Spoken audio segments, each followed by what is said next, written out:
Wannan makon shirin zai mai da hankali akan yadda ake amfani da mutum-mutumi a aikin tiyata wato robotic surgery. A Afirka ta Kudu, an rungumi amfani da mutum-mutumi a aikin tiyata a zamanin wani abin dogaro a gaba a fannin kiwon lafiya.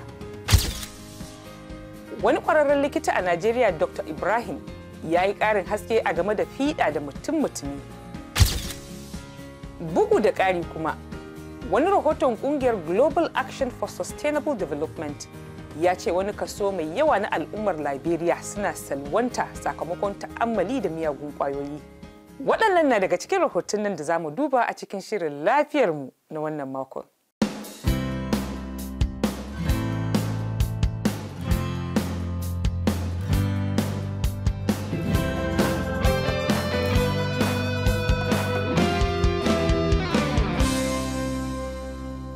Masu kallon mu muna muku lale marhaban da sake kasancewa tare da mu a cikin wani sabon shirin lafiyarmu.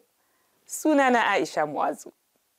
Tiyata da mutum-mutumi, wanda a wasu lokutan ake ayyana shi da fiɗa da taimakon mutum-mutumi, yana baiwa likitoci damar yin fiɗa mai tattare da sarƙaƙiya ba tare da amfani da zabira ko sauran kayan da aka saba tsaga mutane ko ɗinke fata da su ba.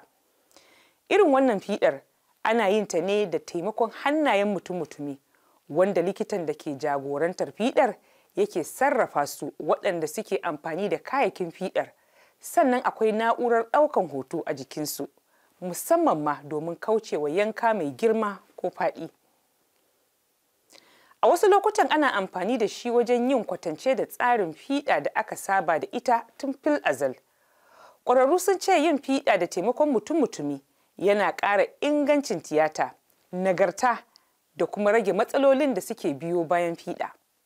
A bisa bayanan cibiyar horar da ayyukan lafiyar Amurka na ƙasa, an samu ƙaruwar amfani da mutum-mutumi wajen yin fiɗa a duk nau'ukan fiɗa daga kaso 1.8 a Janairun 2012 zuwa kaso 15.1 a 2018. Sai dai kuma a wasu 'yan tsirarin cibiyoyi da suke da ƙarfin amfani da irin wannan fasahar ne kaɗai ake yin irin wannan fiyata, waɗanda suke da likitoci da suka ƙware wajen amfani da wannan dabarar ta fiɗa da taimakon mutum-mutumi. Fiɗa da mutum-mutumi yana sauya akalar harkar likitanci a Afirka, inda birnin Cape Town da ke ƙasar Afirka ta Kudu ya kasance inda aka fara amfani da wannan dabarar a karon farko a nahiyar Afirka shekaru 2 da suka gabata. Sai dai kuma ya zuwa yanzu ana kokwanto a game da haɗuran da ke tattare da wannan dabarar, samun kulawar da kuma tsadarta. A asibitin mafitsara ko urology da ke Pretoria, fasahar mutum-mutum ta robotics ta kawo sabon tsarin tiyata ga marasa lafiya na Afirka. Dr. Kabo Njani, bakar fata na farko da ya fara tiyatar mutum-mutum a Afirka ta Kudu, ya ce duk da cewa an samu sakamako mai kyau, amma tsarin ya fi muhimmanci wajen samar da sakamakon da ake so. The whole world has moved to a point where duniya gaba ɗaya ta kai wani matsayi inda muke cewa idan za ku yi tiyata, zaɓi shine tiyata mara tsanani. Dr. Njani ya ce wannan tsarin tiyata na mutum-mutum na inganta kulawa da ƙara sauri da kuma samar da sakamako mai kyau ga mara lafiya.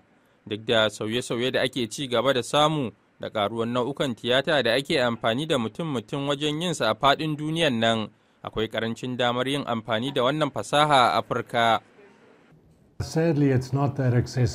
Abin bakin ciki har yanzu bai wadata ba, kuma galibi batun tsada ne. Bukatu da ƙarancin kayan aikin mutum-mutum ya sa marasa lafiya daga sassa da yawa na nahiyar Afirka suna tururuwa zuwa Afirka ta Kudu don waɗannan nau'ukan tiyata. From the SADC region and outside the SADC region in particular. Daga Botswana, Angola, Mozambique, mun gudanar da ayyukan mutum-mutum masu yawa ga marasa lafiya da ke fitowa daga wannan yanki da sauransu. Yayin da kasuwa ke fara alamun ci gaba, akwai wasu ƙalubale irin su tsada sosai da ke haɗe da kurakuran tsarin da rashin wutar lantarki. Bugu da ƙari, masu lura da al'amura sun ce harkokin kiwon lafiyar jama'a ba sa samun isassun kuɗaɗe a ƙasashen Afirka da dama. A gaskiya, mutum zai so ya ga ana iya samu a dukkan ƙasashen Afirka, amma ba irin fasahar da za ka iya samu a kowane asibiti ba ne. amma ya kamata a samu cibiyoyi masu kyau a yawancin ƙasashen da za su iya jawo marasa lafiya zuwa gare su. A Afirka, fatan shi ne dai a samu ƙarin masana'antun yin na'urorin tiyata na mutum-mutum a zuba a kasuwa. Hakan zai sa a samar da sabbin na'urorin tiyata waɗanda ke da rahusa, ingantattu, kuma waɗanda za a iya amfani da su a ƙasashe masu tasowa. Dr. Ibrahim Gambo, malami a ɓangaren kimiyyar surar jikin ɗan adam na asibitin koyarwa na Jami'ar Jos, ya yi mana ƙarin bayani a game da wannan tiyata da mutum-mutumi. Laparoscope ne abin da muke kira laparotomy, laparoscope. Shi laparoscope shi ne yake iya ɗaukan hoton duk abin da ke ciki. Za ka gan shi a screen yana nuna maka. So yakan nuna maka dukkan wani ɓangare na jikin mutum. So za ka je ka ne directly inda za ka yi aikin ba tare da ka taɓa wani wajen an samu damuwa ba. So abin da ake bukata shine maximum precision. Ka samu ka je ka cire abin da ake so a cire cikin sauƙi kamar inda hannu zai cire. Amma inda hannu ne kamar inda na faɗa akan samu zuban jini da dama. Amma wannan za a cire cikin sauƙi sannan mutum zai warke a lokaci ƙalilan. Wato shi robotic surgery kowa inda wato accessibility ɗin shi wato samun shi inda yana nan kuma akwai ƙwararru wanda za su sarrafa shi wanda suka iya aka training ɗinsu suka iya amfani da shi kusan kowa yawancin ayyuka da ake wanda ya shafi cikin jikin ɗan adam kowa zai iya zamanto ya cancanta a yi mar wannan aiki. A Najeriya kamar dai inda muka sani hatta yawan likitocin da muke da shi a ƙasan ba su kai yawan da ya kamata ba. Don yanzu akan iya kimanta kamar inda ake buƙatar a samu likita ɗaya a cikin population wanda bai wuce 200 ba. Likita ɗaya a cikin 200 yanzu za ka samu likita ƙwaya ɗaya shi yake kula da kusan 5,000 a cikin saboda yawan mutane da muke da shi. Amma kuma da ƙarancin likitoci. Sannan kuma akwai wato matsala na wato samun dama a je a yi wannan training ɗin wasu likitoci wanda za su yi surgery. Na tabbata yawanci ta kudancin Najeriya na tabbata za a iya samun musamman a private hospitals tun da yanzu an samu ci gaba akwai wato turawa da 'yan mutanen India da sauransu Asians sukan shigo su buɗe asibitoci a cikin ƙasan su gudanar da aikinsu. Wato ƙalubalen samun wannan shine wato za mu ce yanayin tattalin arzikin ƙasanmu domin abu ne da yake capital intensive. Sayan wayannan abubuwa ba ƙaramin kuɗi ba ne kuma yana buƙatan wato himma daga wajen gwamnati tunda in ka lura yawancin asibitocin da muke da shi na gwamnati ne manya na gwamnati ne. So ina kyautata zaton tattalin arzikin ƙasarmu yana da muhimmanci a wannan ɓangaren. Mu nan a sub-Saharan Afirka muna da matsaloli da dama. Ana masu a samu likitocin ne da za su yi da hannunsu ma tukuna kafin a kai ga samun wanda za su yi amfani da na'ura na robotic. Wani rahoton da kungiyar assasa ci gaba da ƙasa wato Global Action for Sustainable Development ta fitar ta bana ya ce wani muhimmin kaso na al'ummar Liberia yana salwanta sakamakon ta'ammali da miyagun ƙwayoyi, inda babban birnin ƙasar Monrovia kaɗai yake da wurare 800 inda ake sai da muggan ƙwayoyi. Sannan kuma an yi kiyasin mutum 100,000 suna ta'ammali da ƙwayoyin. Wani rukunin dattawa da aka gyara halinsu bayan sun taɓa zama yara sojoji a baya da suka kasance sun yi ta'ammali da miyagun ƙwayoyi.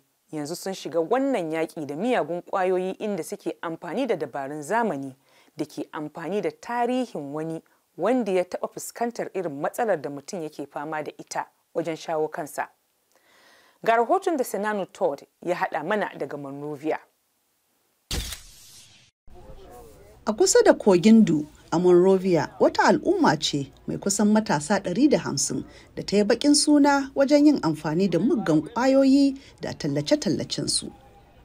Waɗanda ke zaune a wurin suna kiran yankin Abule City. Sukan ce wuri ne na marasa aikin yi da waɗanda takaici yake damunsu don samun kwanciyar hankali.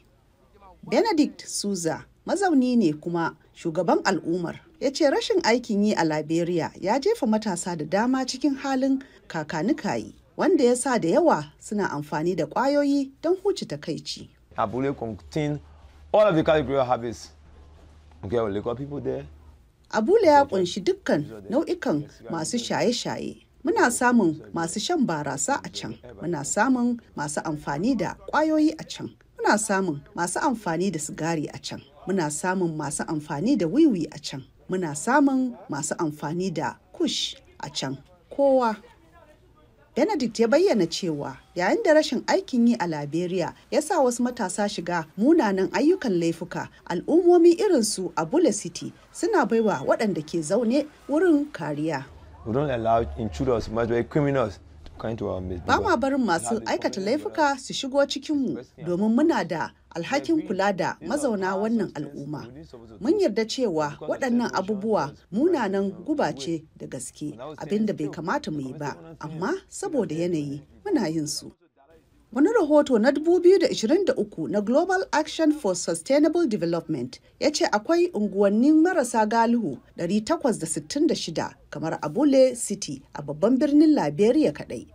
Masu fafutuka sun ce yakin basasar Liberia na shekaru 14 a shekarun 1990 zuwa farkon 2000 ne ya haifar da wannan annoba.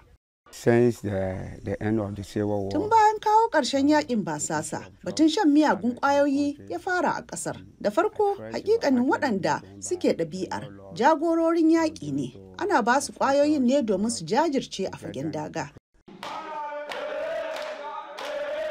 Wata cibiya mai sunan Network for Empowerment Progressive Initiatives tana ba da tallafi wacce take amfani da hanyoyin kwantar da hankali da kuma hanyoyin karkatar da hankali don taimakawa fiye da tsofaffin da suka taba zama sojoji yara su 500 su samu komawa cikin al'umma bayan yakin basasa.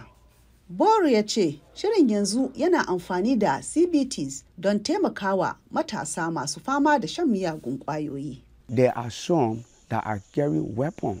Akwai wasu da suke ɗaukar makamai, akwai wasu saboda shaye-shayen miyagun ƙwayoyi suke so su ci gaba da riƙe wannan matsayi, suka kuma zama 'yan fashi da makamai. Ana shigar da masu ɗabi'ar shaye-shayen a cikin shiri na tsawon makonni 8. Suna samun shawarwari da hanyoyin kwantar da hankali waɗanda suka haɗa da horar da su hanyoyin rayuwa da samun tallafin zama. Lokacin da suka kammala samun horo, ba su da wani wuri mai kyau ko amintacce da za su je. Waɗannan su ne wasu abubuwa da muke shiga ciki don nemo 'yan uwansu mu gaya musu muhimmancin karɓarsu a gida.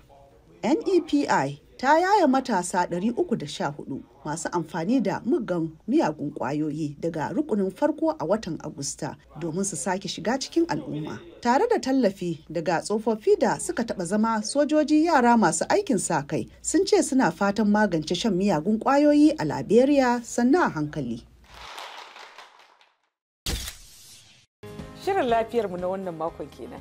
Amma kada a manta domin ci gaba da samun ƙarin bayani a game da lafiyarku da kuma manyan ci gaba a fannin kiwon lafiya sai a ci gaba da kasancewa da muryar Amurka a adireshinmu www.voahausa.com ko kuma sashen hausa.com. Sannan kuma za a iya bibiya ta shafina na Instagram a adireshi na @aisha_mu'azu_23. Sai da lafiya rayuwa take kasancewa, saboda haka ku kula da lafiyarku.